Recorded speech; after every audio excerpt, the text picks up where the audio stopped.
time of a great cremation is one of the most amazing experiences that can befall a traveler. An elaborate cremation is a rare event, for only the families of Rajas and rich men can afford the expense. And as the number of Rajas and rich men is limited, years often pass between important cremations. Lesser people who die in the intervals and desire cremation during a large ceremony are temporarily buried, and often many bodies accumulate in the temple grounds before such an event takes place. The Balinese, whose religion is founded on the Hindu faith, believe the souls of the dead cannot escape until all that is mortal is consumed by fire. Thus there is much rejoicing when a great man dies, for the bones of the others can then be disinterred and cremated with proper ceremony, and the souls, which are somewhere in the neighborhood, released. In the procession, balanced on the heads of women by upraised arms, offerings are carried to the field of cremation, offerings which will be burnt to assure the departing souls of necessities in future lives.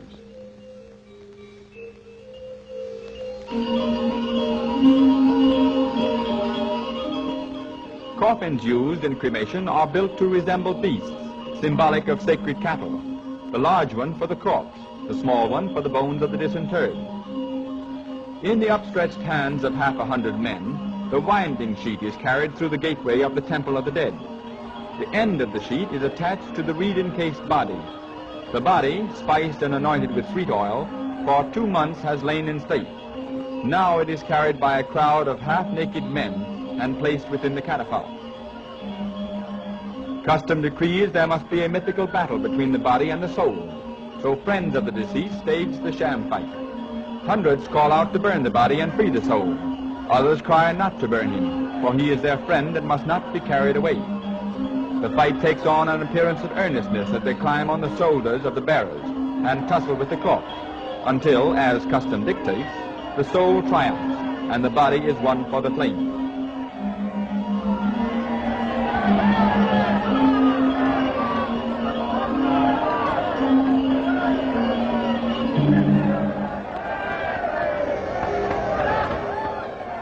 The road is jammed with a seething mass of humanity. More than 100 coolies move along as though part of a great animal. On their backs they carry the giant bamboo raft, upon which is built the pylon. In the pylon, as in a stately catafalque, the body is carried on its last earthly journey.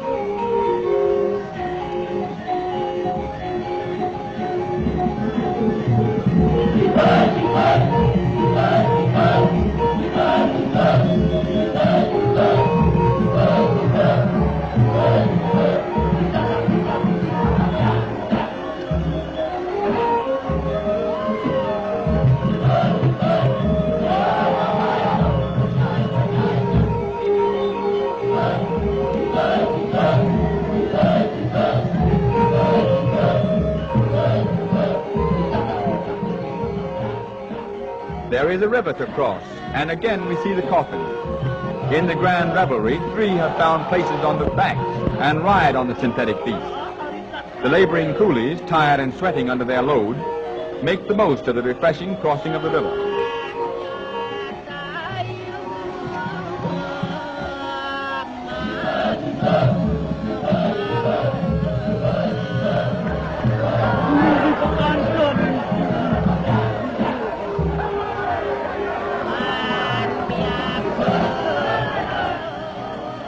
Next comes the great pylon with its burden to be edged slowly down the steep slope and navigated across the river.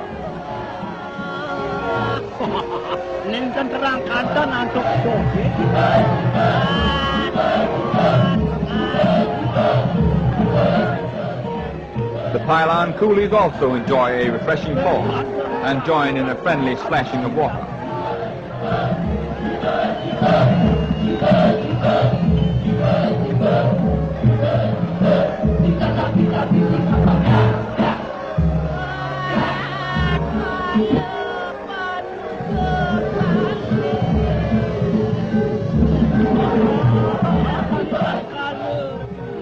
When the river has finally been crossed, the procession plunges once more into the dust and heat to travel another 1,000 yards and enter upon the field of cremation.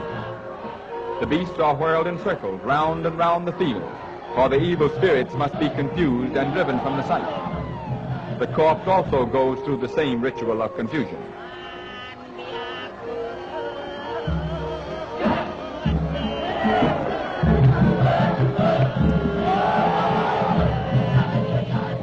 There is a sudden end to the excitement while the corpse is prepared for the flames. After the fire has consumed the body, the ashes are collected and thrown into the sea, and to the Balinese, the soul is released. Within the enclosure of the snow-white coral temple, we look upon a high priesthood prayer. Although the Hindu faith is the religion of the Balinese, they have during many centuries adapted it to their own needs, and their creed is today no longer orthodox Hinduism. We watch the movements of the hands as the Brahmin performs the mudras, a ceremony of his faith. This glimpse of a ritual of the Hindu religion is unusual, and only in Bali would an outsider be privileged to witness it.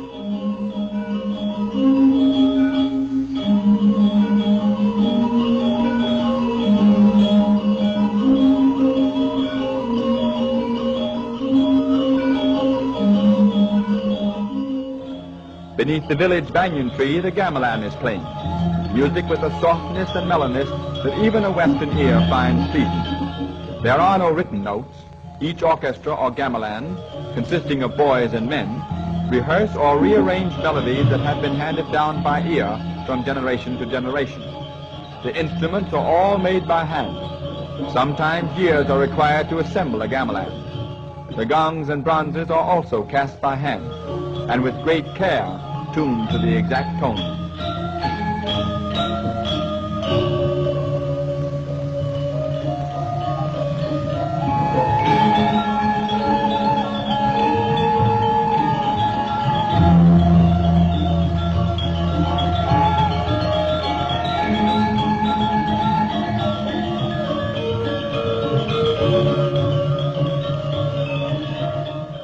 The gamelan is playing for the dancers of the village, the lagong dancers, young girls trained since early childhood to execute the movements and steps which interpret stories of history or mythology.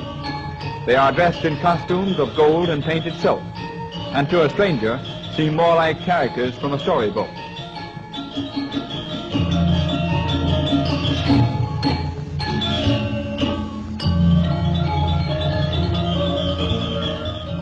Their faces are mask-like as they dance with movements and arms and a grace of body that is typical of all Balinese.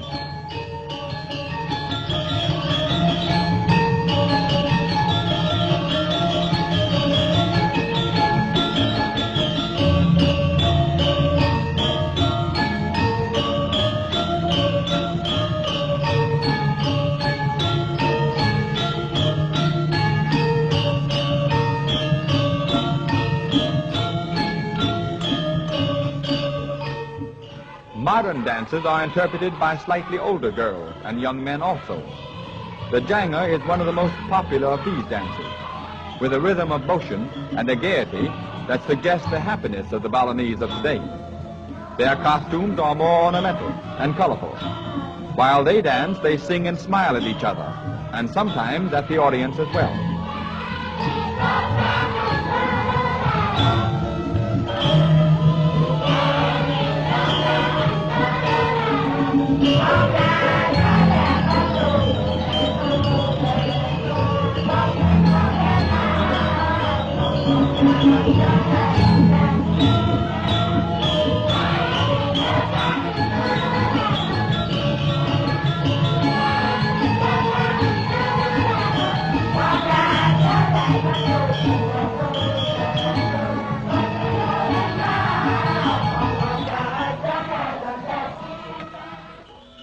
This dance may be the prelude to a changing land, but today the Balinese remain the most contented of people who live and are supremely happy in this last paradise.